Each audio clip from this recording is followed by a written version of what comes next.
Kwanza, tumekubaliana na magavana wote ya kwa wale ambao walopata mradi huu, tutachukua details zao kutoka kwa wizara. Mambo ya leseni yote, kutakuwa hakuna mambo ya leseni kwa biashara zenu. Pili, tumekubaliana na magavana ya kwa kila mmoja ako na mfuko. Hata sisi Mombasa karibuni itapitishwa na assembly, ikipitishwa tuweze kuwaongezea kitu kidogo, muwe na ziada. Vijana oye! Vijana oye! Your Excellency, it is not about the money you are giving today. It is what you inculcating in the minds and the hearts of the people. What you are doing today is not only empowerment, but you are creating business environment and business mindset for the young people of our country.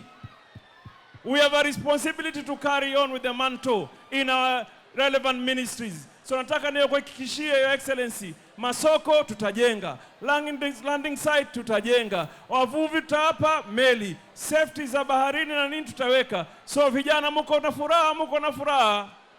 The government of Kenya, the government you elected, we are no longer talking about jobs in an amorphous manner.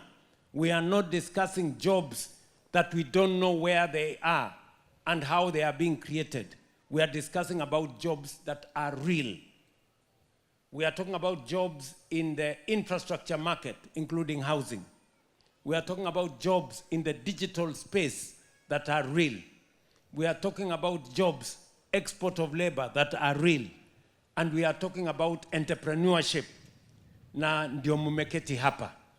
Wengi walikuwa wanasema hii mpango ni scam.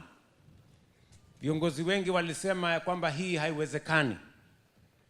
Leo imewezekana, haijawezekana.